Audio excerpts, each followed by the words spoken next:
Bienvenue sur le nouveau podcast Agoyamam. Agoyamam est un site de partage d'énergie positive pour booster notre mental. Tout se passe sur la plateforme agoyamam.com, mais vous pouvez également suivre le compte Instagram Agoyamam pour suivre les dernières actualités du site. Alors aujourd'hui, je suis ravie d'accueillir Valentine Cabanel, docteure en pharmacie et naturopathe. Et Valentine va nous parler aujourd'hui des bienfaits de la micronutrition. Salut Valentine. Salut. Alors Valentine, est-ce que tu pourrais nous en dire un peu plus sur ton parcours entre la pharmacie, la naturopathie, la micronutrition? Bon, tout ça a un lien bien sûr, mais nous en dire un peu plus sur toi. Oui, bien sûr. Déjà, en fait, moi, j'ai commencé en tant que pharmacienne. J'ai fait mes études du coup à Montpellier, donc pendant 6 ans, et je me suis rapprochée de la nutrition et surtout de la micronutrition pendant mon stage de 6e année de pharmacie. J'ai rencontré une pharmacienne qui était diplômée en micronutrition et qui m'a on va dire éduquée entre guillemets à cette pratique, qui m'a formée. Moi, je suis déjà très ouverte depuis très longtemps à tout ce qui est médecine préventive plutôt que juste la médecine allopathique. Et parce que j'ai un DU aussi d'homéopathie, donc tout ce qui est médecine un peu individualisée, complémentaire, ça m'intéresse beaucoup. Donc du coup, j'étais très intéressée par cette pratique et donc je me suis formée à ça. Et arrivée à Paris, donc après avoir fini mes études, j'ai travaillé dans des grosses pharmacies, dans une des plus grosses pharmacies de France même, où ils avaient un rayon diététique hyper poussé et où je me suis régalée. Et j'ai rencontré une patiente de la pharmacie qui venait régulièrement et qui venait à chaque fois me voir et me disait que j'avais un discours de naturopathe. Donc là, naturopathe, moi, je dis, je sais pas du tout ce que c'est. Donc je dis, mais renseignez-vous, c'est vraiment, ça vous correspond bien. Je dis, ok, bon, je vais voir. Et effectivement, quand j'ai découvert la naturopathie, effectivement, je me suis tout à fait identifiée à ça. C'était exactement mes valeurs. C'était tout ce que je racontais, ça avait un lien effectivement avec ça. Donc voilà, je me suis dirigée vers la naturopathie. J'ai fait donc ma formation certifiante à l'Institut supérieur de naturopathie, donc à Paris. Et j'ai consulté dans la foulée et je continue de temps en temps à exercer en pharmacie parce que c'est aussi mon métier. Mais maintenant, je consulte et je me régale dans ce que je fais parce que les deux, je vois que sont très complémentaires. Et ça me permet aussi de détecter les limites de chacune à bon escient, quoi. Donc, ça fait un bon combo entre les trois disciplines. Mais alors c'est quoi exactement la naturopathie? Parce que c'est vrai que c'est un mot qu'on entend beaucoup, mais concrètement, qu'est-ce que la naturopathie? La naturopathie, c'est déjà une médecine naturelle, préventive, mais aussi on peut l'utiliser en accompagnement de pathologies lourdes. Donc, elle est vraiment complémentaire à la médecine traditionnelle allopathique. C'est une médecine aussi de terrain, c'est-à-dire que c'est fonction de la personne. Donc, on n'a pas de protocole bien établi pour chaque personne, enfin pour tout le monde. C'est vraiment en fonction de la morphologie et du métabolisme de chacun. Donc, c'est vraiment très individualisé. C'est comme, si vous voulez, un couturier qui affine une robe sur son modèle, au final. Mhm. Là, c'est pareil, on va affiner les conseils en fonction de la personne. C'est aussi la recherche de la cause plutôt que juste traiter les symptômes. Donc, on va vraiment s'intéresser à la cause du problème. Qu'est-ce qui a causé ce symptôme ou ces symptômes? On va voir qu'il y a vraiment aussi une concordance entre plusieurs symptômes. Donc, ça, c'est intéressant aussi. Et voilà, donc il y a vraiment, c'est ça, c'est vraiment individualisé, personnalisé. On recherche la cause et on va donner des conseils en fonction de la personne, en fonction de son mode de vie, en fonction de sa morphologie et des conseils donc d'hygiène de vie, c'est-à-dire une alimentation adaptée, des techniques de respiration, des techniques de gestion du stress, une activité physique qui lui soit adapté aussi en fonction de sa morphologie, de ses articulations, si elle a des douleurs. Voilà. Donc, c'est vraiment des conseils personnalisés avec une modification de l'hygiène de vie qui lui correspondra mieux, qui correspondra mieux à son terrain, afin de rééquilibrer le corps dans son ensemble. D'accord. Mais alors finalement, comme c'est de la médecine préventive et de ce que je comprends, c'est quand même un peu de l'accompagnement, du coaching, à quel moment il faut consulter? Est-ce qu'il faut consulter régulièrement? Est-ce qu'il y a des moments clés dans une vie où on en aurait plus besoin? Est-ce que c'est lié aussi à un Oui, changement? oui, effectivement, on peut consulter un naturopathe quand on le souhaite, au final, quand on sent que on digère moins bien, on a un peu plus de troubles du soleil, du sommeil, on a des éruptions cutanées à répétition, de l'eczéma, des problématiques de peau. Après, il faut le ressentir. Ou alors, on a un patrimoine génétique qui est un peu, nos parents, nos arrière-grands-parents, nos grands-parents ont eu des maladies particulières et on veut se prémunir contre ça. Euh, Ça peut être vraiment ça. Ça peut être juste afin de mieux aussi gérer son poids si on a des problématiques de poids. Euh, c'est vraiment, on peut consulter un naturopathe quand on le souhaite, quand on sent qu'on arrive à un état de saturation au final, ou quand on sent que notre alimentation n'est pas adaptée parce qu'on est tout le temps fatigué, parce que voilà, on a plusieurs symptômes qui apparaissent et qui deviennent assez chroniques au final. Ça c'est le bon moment pour consulter effectivement, avant qu'il y ait une maladie, entre guillemets, qui s'installe. Ah, bien sûr. Et finalement, tu penses que les mentalités changent? On aurait tendance, surtout la génération d'avant, à être plus, à consommer plus de médicaments et attendre d'être malade justement pour guérir. Et là, j'ai l'impression que les mentalités, elles changent un peu. On va essayer d'adopter des méthodes de prévention, de bien-être, avant justement d'avoir une maladie à traiter ou autre. Oui, là, c'est vrai qu'on sent que moi, j'ai de plus en plus de personnes qui viennent, qui n'ont pas forcément de maladie particulière, mais qui veulent s'occuper d'elles, se prémunir contre des maladies futures. Donc, effectivement, oui, on sent qu'il y a vraiment un engouement au mieux manger, à la meilleure santé, pas forcément, sans parler de poids, parce que forcément, si on fait attention à ce qu'on mange, forcément, on fera attention à son poids. Mais c'est pas c'est pas ça l'objectif. C'est vraiment de se sentir bien dans son corps, dans sa tête surtout, parce que les deux sont indissociables. La santé, c'est ça, c'est un meilleur état d'esprit, physique, mais aussi mental. Donc oui, on sent vraiment qu'il y a moi, je vois bien dans ma clientèle. Bon, après, j'accompagne aussi des personnes qui ont des maladies lourdes, des pathologies lourdes, des maladies neurodégénératives, des cancers, des maladies inflammatoires immunitaires, enfin, des maladies auto-immunes. Donc voilà. Mais effectivement, il y a quand même de plus en plus de personnes qui font attention à elles. On le voit sur les réseaux sociaux, sur Instagram, tout ça, avec des recettes plaisir, mais aussi santé. Donc ouais. Moi, c'est vrai que c'est un sujet que que je voulais vraiment aborder avec toi aujourd'hui, la micronutrition. Et quel point pour toi la nutrition a des impacts sur le mental, sur l'humeur, sur notre santé physique? Ouais. Déjà, en micronutrition, on va parler donc de micronutriments. Les micronutriments, ce sont finalement des vitamines, des minéraux, des acides aminés, des acides gras polyinsaturés type oméga 3, des probiotiques, des polysaccharides, tout ça.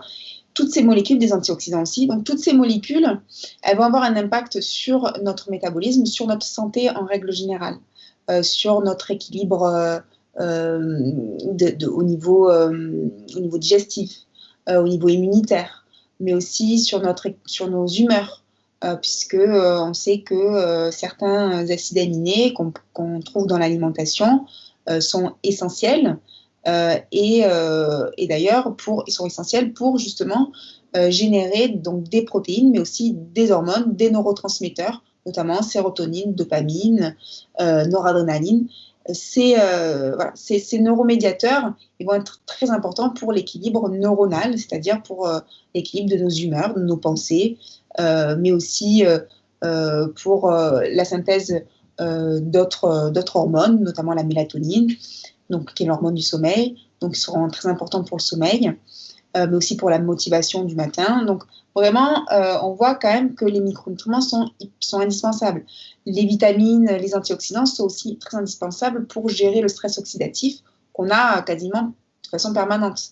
On est en stress oxydatif de par la pollution, de par les composés chimiques qu'on ne peut pas enlever. Hein. La chimie fait partie de nous aussi. L'idée, c'est vraiment de rééquilibrer tout ça. C'est aussi notre alimentation qui génère aussi beaucoup de stress, notamment la digestion génère beaucoup d'inflammation et donc de stress. Ce stress est aussi important, mais s'il devient trop prépondérant dans notre mode de vie, ben là, ça va générer effectivement des carences micronutritionnelles et c'est là qu'on va voir apparaître des maladies de civilisation et du stress, de la fatigue. Voilà. Parce que le stress, c'est aussi un cercle vicieux. C'est plus on stresse, plus on perd de micronutriments. Et donc, du coup, c'est vraiment un cercle vicieux au final parce que le stress génère des carences. Et les carences génèrent du stress. Donc, du coup, voilà. C'est vrai que dans ce sens-là, c'est hyper important. Par exemple, aussi les oméga-3 sont aussi des acides gras qui sont essentiels, qui doivent être apportés par l'alimentation, qu'on ne peut pas synthétiser. Donc, du coup, ces oméga-3, ils sont hyper intéressants pour la fluidité de nos membranes cellulaires, parce que nos cellules communiquent aussi entre elles, se déplacent dans notre organisme, et plus ces cellules vont être fluides, c'est-à-dire plus elles vont être enrichies en oméga-3 au final, et plus elles vont se déplacer facilement, plus il va y avoir de meilleurs échanges cellulaires. Et les échanges cellulaires, c'est la clé de voûte finalement du métabolisme aussi. Pareil, je parlais des polysaccharides, des protéoglycanes, hein, c'est une fusion entre des protéines et des sucres. Et ça, c'est hyper important pour justement le système immunitaire parce que les échanges entre les cellules fonctionnent avec des signaux et ça fait partie des signaux. Donc voilà, c'est vraiment la micronutrition, les probiotiques aussi, hein, les pré- et probiotiques. Donc prébiotiques, c'est tout ce qui va générer des bons aliments pour nos bactéries qui sont déjà présentes. Donc dans notre flore, dans notre microbiote. Et les probiotiques, ce sont de la flore de passage, hein, ce sont des bactéries pour réensemencer notre microbiote, donc notre flore. Et ça, l'équilibre cerveau-intestin, il n'est plus à démontrer. On voit bien que il y a certains aussi neurotransmetteurs qui sont, notamment la sérotonine, qui sont synthétisés au niveau de notre microbiote, donc au niveau digestif. Donc, ça, c'est hyper important d'avoir tout cet aspect. En fait, c'est global. Il ne faut pas raisonner organe par organe, mais il faut raisonner de façon globale. Plus on apportera des micronutriments, et mieux on sera en santé de façon globale au final. D'accord. Et souvent, c'est vrai qu'on dit que l'intestin est le deuxième cerveau.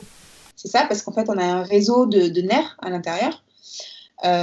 Et ces neurones, en fait, communiquent avec notre cerveau. Donc, on synthétise donc des neurotransmetteurs, comme j'ai dit, notamment la sérotonine, mais aussi on va synthétiser de la vitamine K, on va synthétiser, qui est important pour la coagulation, on va aussi synthétiser des métabolites qui sont nécessaires justement pour notre digestion. Voilà. Donc c'est vrai que oui, c'est notre deuxième cerveau parce qu'il y a un réseau de neurones qui est hyper important. Mais il y a aussi notre flore, hein, notre microbiote, qui va être aussi important parce qu'elle va synthétiser des composés essentiels à notre santé. Mmh. Et finalement, le nombre de calories essentielles qu'on doit avoir dans une journée, ça veut finalement un peu rien dire par rapport aux nutriments qu'on devrait avoir par le biais de notre alimentation. C'est vrai qu'en diététique, on parle donc de macronutriments et de calories. Les macronutriments, c'est tout ce qui est lipides, glucides et protéines. Et en fait, les calories, c'est juste un système, c'est juste en fait ce que les aliments nous fournissent de l'énergie dans notre corps. Donc, si c'est important, parce que plus on va manger en termes de calories, et plus effectivement on va avoir de l'énergie, mais aussi ça va nous faire prendre du poids, parce que notre métabolisme, il fonctionne avec une certaine quantité d'énergie. En revanche, effectivement, il faut faire attention parce que quand on mange des calories vides, c'est-à-dire qui n'apportent aucun micronutriment, notamment les produits allégés, les produits raffinés, hein, le sucre blanc, la farine blanche, les produits industriels, les acides gras trans, tout ça, ça n'apporte rien à notre organisme et du coup, on va être en carence de micronutriments. Du coup, notre métabolisme ne va pas être opérationnel et du coup, on va stocker et on va prendre du poids. Donc, du coup, effectivement, les calories, ça ne veut pas dire grand-chose. Nous, en naturopathie, ça ne veut pas dire grand-chose. On ne va pas penser en termes de calories, mais on va plutôt penser en densité nutritionnelle et en densité micronutritionnelle en micronutrition. Voilà.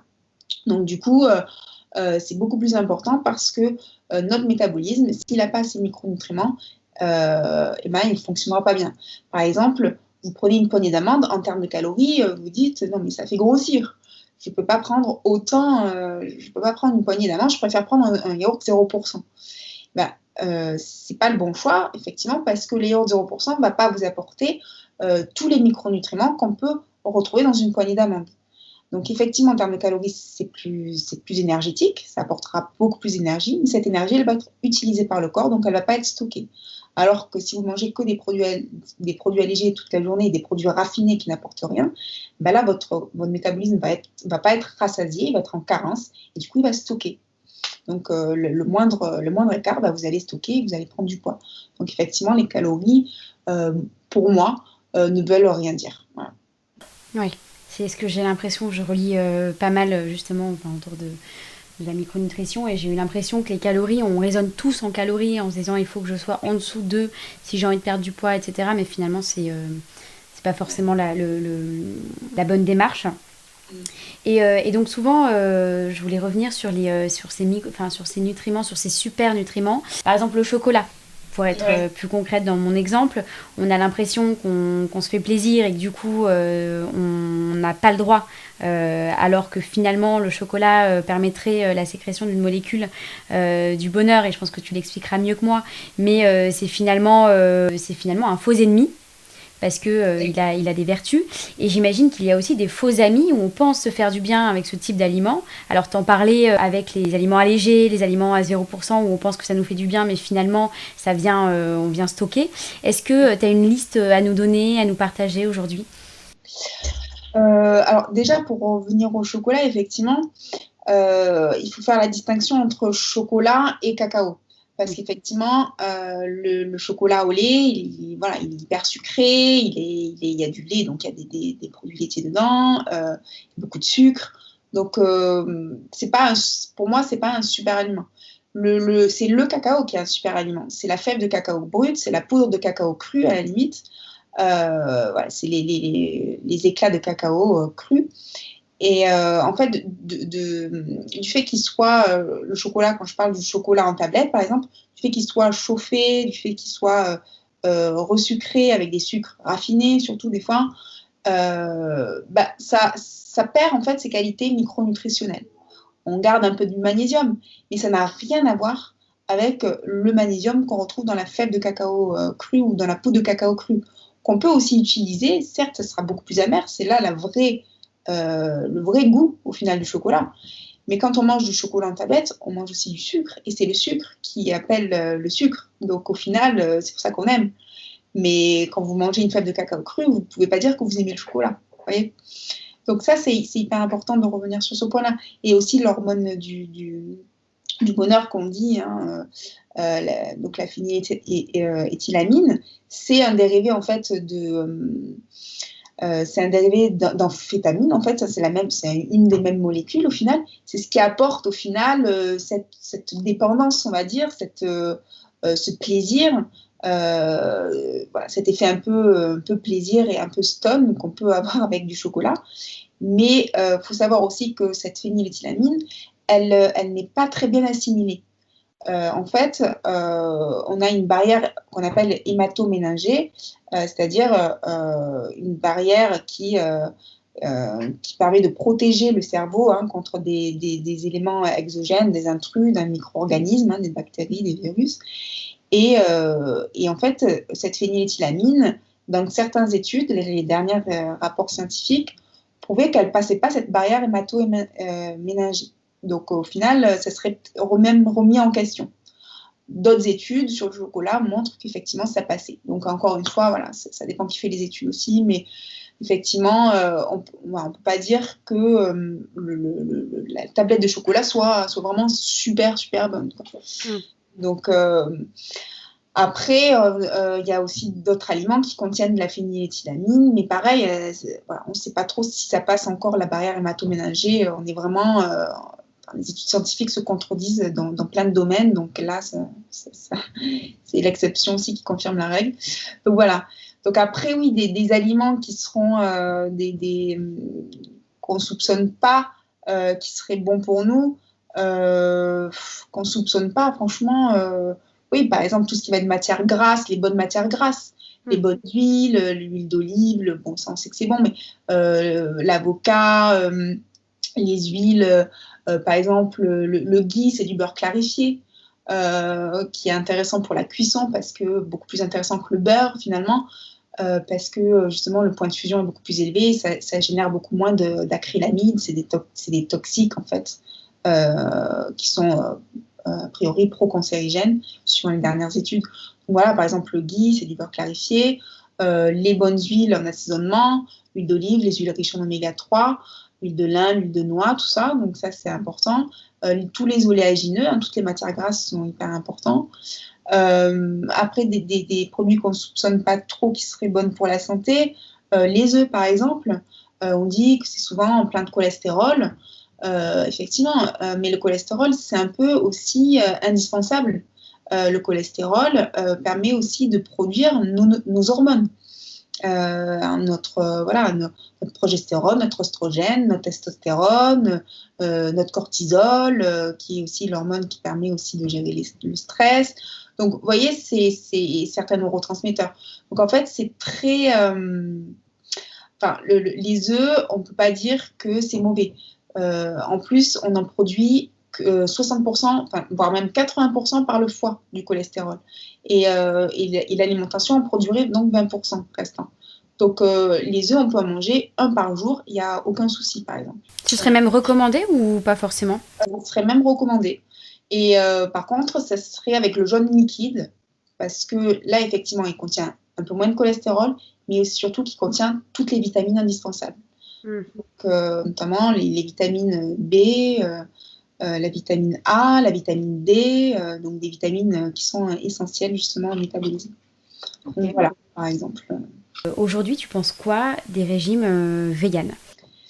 Alors, moi, je ne suis pas pour les régimes véganes parce que, après, c'est mon opinion, hein, encore une fois. Bien Je suis sûr. libre de ces opinions, mais du coup, pour moi, le régime vegan, ça va générer des carences en termes de protéines. Et surtout en termes donc, de vitamines, et notamment la vitamine B et certains oligo-éléments, notamment le zinc et le fer.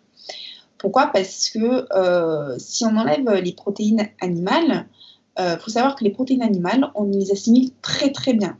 En termes d'acides aminés, c'est ce qu'il y a de mieux. On aura beau dire, oui, si on mixe féculents, les légumineuses, très bien, peut-être pendant 1 an, 2 ans. Mais à terme, on ne pourra pas, parce que la vitamine B12, qui est essentielle à l'équilibre justement sanguin, c'est-à-dire pour produire nos cellules sanguines, mais aussi pour mieux assimiler certains autres micronutriments, notamment donc le fer, et aussi participer à l'équilibre de nos neurotransmetteurs et de nos neuromédiateurs, et donc de nos enzymes métaboliques aussi, hein, pour la digestion, pour la détox aussi, hépatique. Cette vitamine B12, elle est indispensable pour tout le monde, en fait, et pour tout le corps. Donc, du coup, on l'assimile que par les produits animaux. Donc, il faudra se supplémenter. Si on est vegan, c'est obligatoire, en fait. On a cependant un équilibre, on a un stock de vitamine B12 pour 3-4 ans, max. Donc, c'est pour ça qu'on ne ressent pas tout de suite les malaises de ce régime vegan. Ensuite, il y a le fer. Le fer, on a 2 sources de fer, le fer héminique, donc le fer héminique qui provient d'un fer animal, et le fer non héminique, donc qui est le fer végétal. Et le fer héminique, donc qui provient de la source animale, est beaucoup mieux assimilé par le corps qu'un fer non héminique. Donc du coup, le fer, c'est aussi indispensable pour produire nos globules rouges et donc pour limiter l'anémie, donc la fatigue, pour avoir des cheveux résistants, une jolie peau aussi, Voilà, donc le fer est indispensable. Le zinc aussi, qui est un oligo-élément aussi indispensable pour notre système immunitaire notamment. Donc effectivement, on en retrouve dans les lentilles, les shiitake, donc les champignons, les graines de courge, tout ça. Mais on assimile encore une fois mieux avec des produits animaliers. Donc pas forcément que de la viande, hein, mais effectivement la viande de bœuf va être très riche, mais c'est surtout les huîtres par exemple, le foie de veau, bon voilà, c'est après tout ce qui va être crabe, donc les produits, les poissons, voilà. Donc ça, on va vraiment assimiler. Donc il faut avoir un équilibre dans l'alimentation, ne pas se lancer dans les extrêmes. Moi, c'est mon avis. Parce que ces régimes-là, surtout s'ils ne sont pas suivis, s'ils ne sont pas complémentés, parce que la micronutrition, c'est aussi ça. C'est-à-dire qu'aussi, par envie environnementale, on veut se lancer dans un régime végétarien vegan, il faudra obligatoirement se supplémenter en micronutriments, donc en complément alimentaire. Voilà. Dans ce sens-là, on sera équilibré. Mais pour moi, rien ne vaut un équilibre alimentaire bien avec de tout, en fait. Voilà. On passe de tout en bonne quantité pour avoir vraiment un équilibre sur tous les plans, quoi. Je suis complètement d'accord. Et les régimes, on a beaucoup entendu parler des régimes sans sucre. Alors, moi, je suis assez pour. Alors, c'est pour pendant une période, hein, bien sûr, pour se déshabituer, en fait, du goût hyper sucré, du sucre raffiné. Donc, en fait, il y a que ça. Il n'y a que ça pour arriver à se déshabituer de ce goût. C'est de faire, effectivement, des régimes sans sucre. Donc, après, effectivement, il y a sucre et sucre. Donc, il y a sucre complexe, sucre simple, donc les sucres raffinés et les sucres complets. Donc, les sucres raffinés, encore une fois, c'est tout ce qui va être industrialisé, c'est-à-dire les sucres blancs, les sucres roux, c'est pire parce que c'est du sucre caramélisé. Voilà, tout ce que j'ai dit, hein, les jus concentrés, voilà, ça, c'est les sucres raffinés, donc les sauces, tout ça. Et ça, c'est les sucres simples et les sucres raffinés. Et après, on a les sucres complexes, tout ce qui va être glucides complexes, hein, les féculents, hein, pommes de terre, riz, pâtes, blé, pain, tout ça.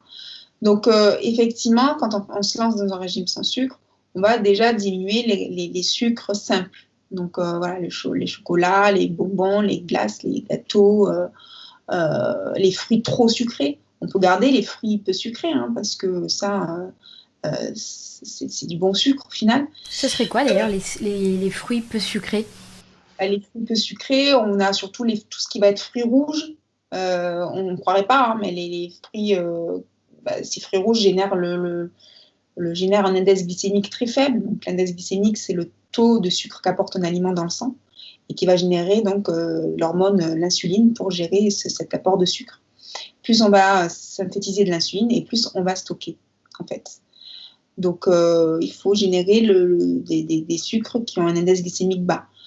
Donc, voilà, les fruits rouges, la pomme, les agrumes, voilà, tout ça, au final, les fruits après gras aussi, hein, l'avocat, les oléagineux sont aussi des fruits gras qui sont très importants aussi en termes d'index glycémique et en termes de sucre, au final, très pauvre en sucre. Donc ça, c'est parfait. Et après, on va diminuer aussi progressivement les glucides complexes, donc les féculents. Ceci dit, ça, c'est sur un temps.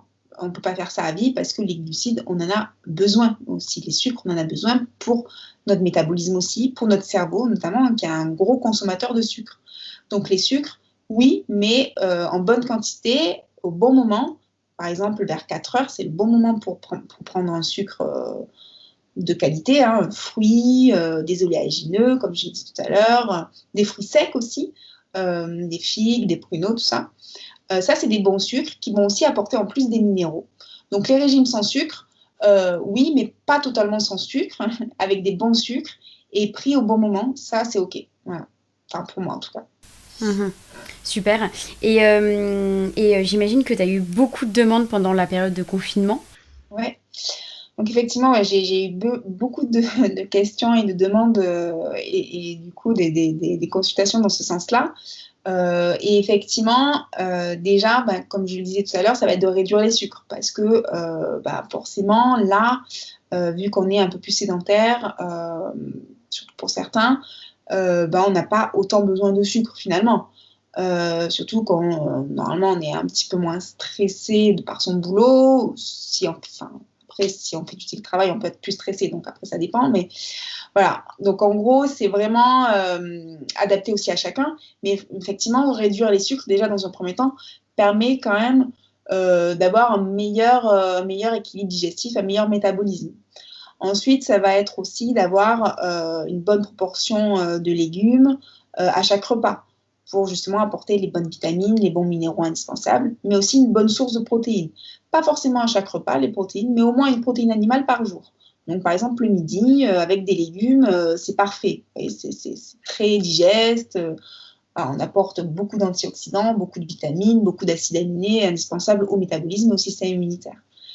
Et le soir, rester plutôt sur un repas type végétarien avec, pourquoi pas des légumineuses et des légumes, ou alors des féculents et des légumes. Voilà, ça, dans ce sens-là, c'est pas mal. Et le matin, rester aussi très léger, parce qu'on n'est pas obligé de faire non plus 3-4 repas dans la journée si on ne fait pas d'activité. Donc, on peut très bien manger des fruits le matin avec quelques noix, ça suffit. Ou se faire, si on veut se faire plaisir, un petit peu de granola maison, qu'on fera bien sûr maison, avec très peu de sucre. Et un peu de lait d'amande, voilà, si on veut rester sobre, un petit bol, voilà, c'est pas non plus. Après, on peut faire aussi des énergie balls avec justement du cacao cru, avec des superfoods, des super aliments, du maca, du lucuma pour le métabolisme et pour aussi si on fait une activité, si on fait de télétravail, c'est aussi indispensable pour l'équilibre cérébral, pour la concentration, apaiser les nerfs, ça c'est aussi indispensable. Donc ouais, si j'ai vraiment un conseil quand on est sédentaire, c'est de limiter les sucres, augmenter les légumes, manger une protéine animale une fois par jour et réduire la quantité d'aliments apportés et le nombre de repas. Si on veut faire 2 repas, ça suffit amplement, quoi. Quand chacun au final, parce que tout le monde est différent, tout le monde a un métabolisme différent, donc après les conseils sont adaptés en fonction de tout le monde, enfin de chacun. Ouais, bien sûr. Et alors, est-ce que ça a été prouvé scientifiquement que certains super aliments permettent de favoriser la concentration, l'attention?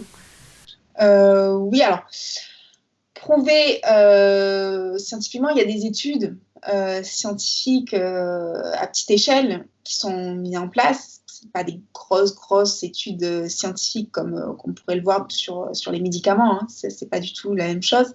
Mais oui, il y a des études scientifiques qui prouvent quand même qu'il y a des super aliments qui sont indispensables pour justement la concentration, parce que ça apporte beaucoup de magnésium, beaucoup d'oméga 3. Donc là, par exemple, les graines de chia, justement, qui sont très importantes pour justement la concentration, parce que très riches en oméga 3 végétal, très riche en magnésium, on a des glycémiques très bas, c'est très bon pour le transit aussi. Donc, oui, ça, c'est vraiment reconnu.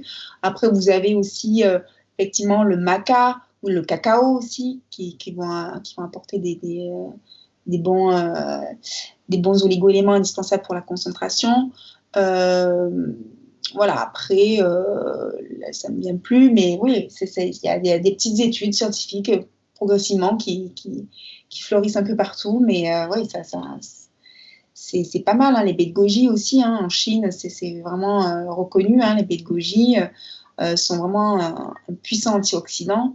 Voilà, les champignons aussi, hein, les champignons médicinaux, hein, le reishi, le shiitake, le cordyceps, ça c'est vraiment, là il y a des plus grosses études, notamment dans les autres pays européens, notamment en Espagne, là il y a vraiment des grosses études faites sur les champignons médicinaux pour justement des pathologies lourdes comme les cancers, justement les maladies auto-immunes, qui sont vraiment très très importantes pour le système immunitaire aussi. Donc vraiment, même pour le coronavirus, et là on voit qu'il y a quand même des champignons qui agissent assez favorablement au système immunitaire pour moduler justement le système immunitaire. Donc c'est important. Ouais. Ah, ok. Et j'imagine aussi pendant cette période de confinement, il y a eu beaucoup de personnes qui ont eu des troubles du sommeil. Est-ce qu'il y a des aliments, enfin des super aliments qui permettent de favoriser l'endormissement? Alors j'imagine toujours, c'est toujours lié au stress évidemment et à la gestion des émotions, mais est-ce qu'il y a des aliments qui viennent favoriser le sommeil? Oui, alors il y a des aliments déjà qui vont être très riches en tryptophane. Le tryptophane, c'est justement un acide aminé, donc un acide aminé essentiel donc on doit absolument apporter par l'alimentation du coup, et qui est précurseur justement de sérotonine, donc justement qui est l'hormone, le neurotransmetteur du plaisir, du bonheur, du calme aussi, on se sent apaisé. Et ça, c'est indispensable pour avoir un bon sommeil, puisque la sérotonine, c'est aussi, là aussi, un précurseur de mélatonine. Donc, en fait, on a tryptophane, sérotonine et mélatonine en termes de synthèse. Donc, tous les aliments qui vont être riches en tryptophane vont permettre justement de produire cette sérotonine et donc de la mélatonine. Et ça va être notamment les noix, justement, les amandes, qui vont être très riches en tryptophane, la banane aussi, très riche en tryptophane. Vous avez la volaille aussi, le poulet, la noix de cajou aussi. Vous avez tout ce qui va être les légumes verts aussi, les légumineuses. Voilà, donc après, il y a les graines de chia aussi qui sont très riches en tryptophane. Donc oui, vous avez plusieurs aliments qui vont effectivement favoriser le sommeil. C'est aussi de réduire aussi les protéines animales le soir, qui peuvent avoir tendance justement enfin les protéines animales trop fortes, qui vont avoir tendance à exciter un petit peu. Après, ça peut être aussi, alors je sais que en confinement, on n'a pas forcément un équilibre en termes de rythme. Et ça, en fait, dans l'horloge circadienne, c'est ce qui va justement générer le sommeil et l'éveil. Et bien ça, c'est important de donner au cerveau des rythmes. S'il n'a pas de rythme, effectivement, on ne peut pas très bien synthétiser nos hormones du sommeil. Donc ça, effectivement, c'est important. Donc retrouver des rythmes. Voilà, parce qu'il n'y a pas que l'alimentation, bien sûr, l'alimentation va aider dans ce sens-là. Des aliments riches en oméga 3, riches en tryptophane, riches en magnésium aussi, donc tout ce qui est céréales complètes, le sarrasin aussi, c'est très riche. Voilà, voilà. En gros, oui, il existe des aliments, mais aussi des pratiques à côté à faire. Voilà, pourquoi pas des exercices de respiration pour calmer aussi l'anxiété, le stress, retrouver des rythmes, donc de se faire des plannings au final, même c'est pas parce qu'on est tout le temps à la maison qu'on ne peut pas se faire des plannings. Voilà, donc gérer ces rythmes et apporter justement des minéraux et des acides aminés indispensables pour synthétiser certains neurotransmetteurs et donc certaines hormones du sommeil. Voilà. Les œufs aussi sont riches en tryptophane d'ailleurs. Les œufs aussi, hein. Ouais. Et donc oui, donc j'imagine que tu as eu énormément de demandes. Est-ce que ces demandes sont souvent c'est lié à des angoisses, à du stress? Donc comme tu disais, tu donnes à la fois des conseils et des recommandations nutritives, et puis évidemment qui sont accompagnés d'exercices de respiration, la méditation. J'imagine que c'est un tout pour le bien-être finalement mental, l'équilibre physique. Tout est lié quelque part. Ah oui, tout est lié. De toute façon, voilà, si on mange hyper bien mais qu'on ne fait pas de sport à côté, c'est vrai que on a moins d'effets au final en termes de santé. Parce qu'effectivement, l'activité physique est aussi indispensable. Le mouvement, c'est la vie. Donc, ne serait-ce que voilà, pour justement générer aussi une meilleure perfusion sanguine de nos organes, puisque voilà, ça entretient notre cœur, ça entretient notre système lymphatique aussi, qui est aussi un système qui permet justement d'avoir un meilleur système immunitaire, une meilleure gestion des déchets. Donc ça, c'est important. Voilà, ça permet aussi d'avoir une meilleure oxygénation, puisque l'oxygène, c'est le premier nutriment de nos cellules. Avant de parler de micronutriments, l'oxygène, c'est le number one des micronutriments, on va dire. Enfin, c'est pas un nutriment, mais c'est le number one de l'équilibre de la santé.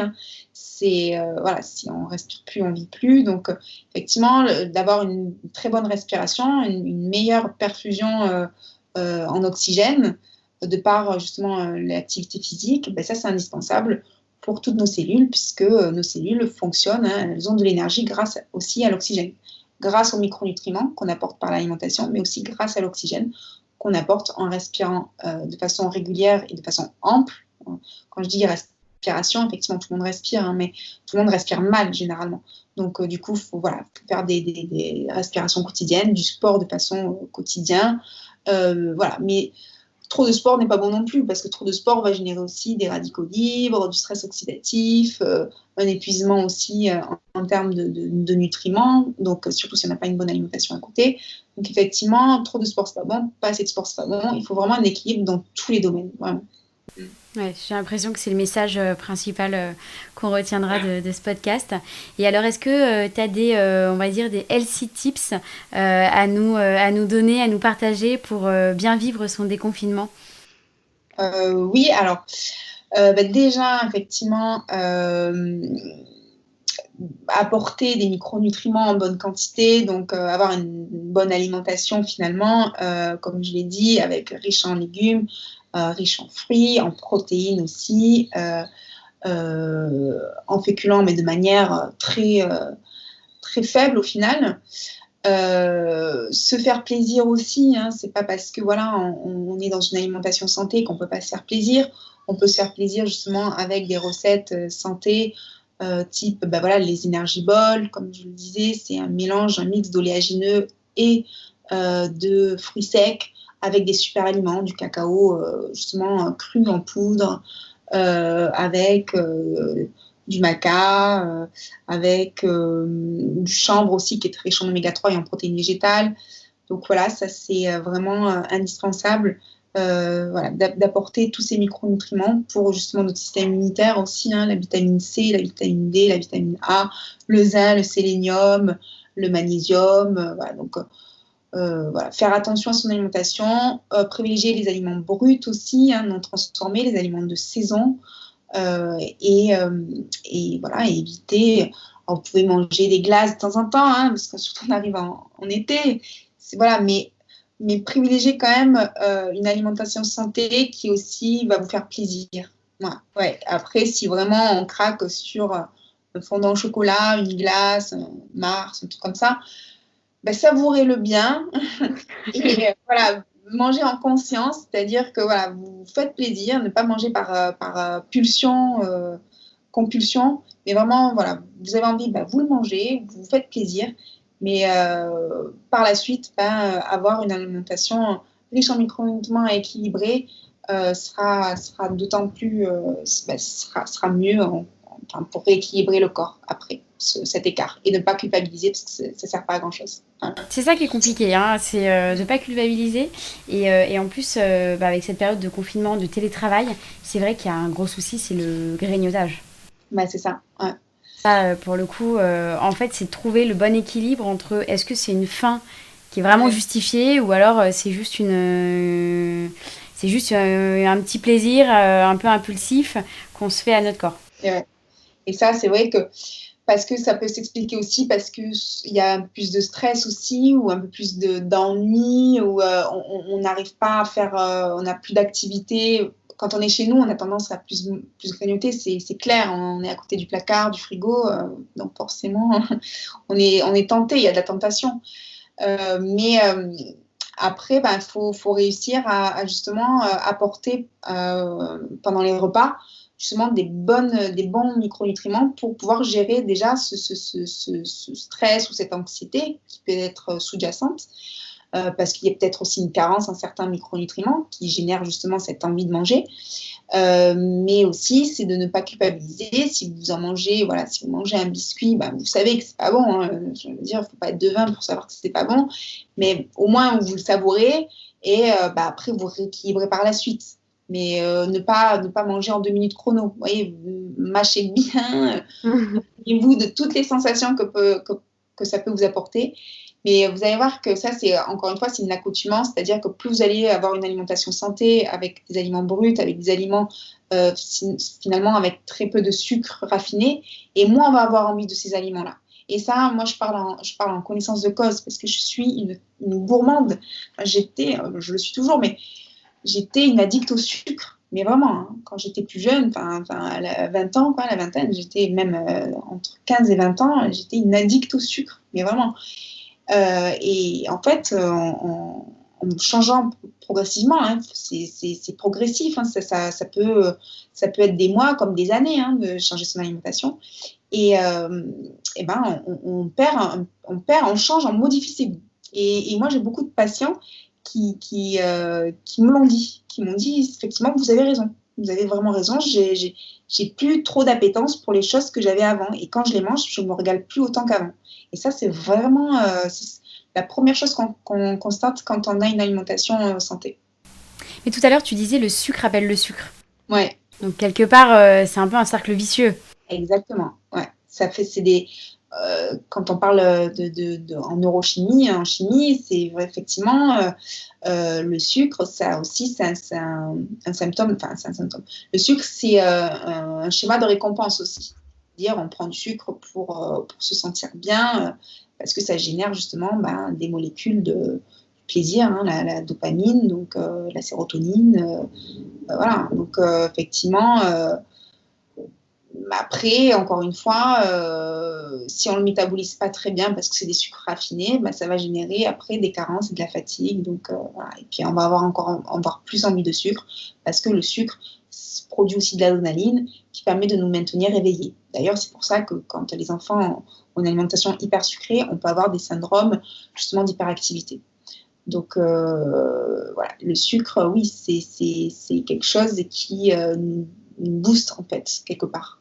Donc, encore faut-il avoir une bonne énergie vitale de façon naturelle, sans forcément prendre des compléments hyper sucrés ou des compléments comme le café qui vont être nocifs à terme. Donc, voilà. Ouais, je comprends. Et alors, j'ai une dernière question pour toi, Valentine. C'est l'importance du visuel dans les plats, dans les recettes qu'on se prépare, sur l'importance des couleurs dans nos assiettes qui nous apportent beaucoup de plaisir et de bien-être. Est-ce que c'est quelque chose que tu confirmes? Oui, bien sûr, tout à fait. C'est hyper important. Quand on cuisine, quand on voit des belles couleurs, déjà l'œil en fait, hein, c'est un récepteur. Hein, il y a des récepteurs aux couleurs qui nous donnent en fait des messages au niveau du cerveau qui nous disent ça me plaît, j'ai envie de le manger. Donc effectivement, si vous avez déjà envie de manger un plat riche en couleurs, donc avec des végétaux, hein, forcément, voilà, ça donne envie, quoi. Les couleurs donnent envie. L'œil est attiré de toute façon par ces couleurs. Donc oui. Après, ça va aussi, un plat coloré va booster aussi au niveau de l'humeur. Les couleurs, ça a été prouvé, hein, certaines couleurs boostent au niveau de notre état d'esprit, de nos humeurs. Donc, plus effectivement on va manger coloré et mieux on va être dans sa tête aussi. Ça, c'est vraiment véridique. Et puis, chaque couleur aussi a son importance. Voilà, le vert, effectivement, est très important pour ces signes de santé au final. Donc, si on mange que vert, on va se dire je suis au régime. Donc bon, l'idée c'est d'apporter aussi un peu de d'autres couleurs, du rouge, du violet. Ouais, c'est hyper important. C'est la théorie de Vitoz aussi, hein, c'est la méthode Vitoz qui fait travailler nos 5 sens. L'ouïe, l'odorat, le goût, la vue. Donc ça, c'est hyper important d'avoir nos 5 sens en éveil pour justement stimuler l'envie, l'appétit et se faire du bien. Donc, voilà. Super, merci beaucoup. Est-ce que tu aurais un dernier message à faire passer à la communauté Agoyamam? Oui,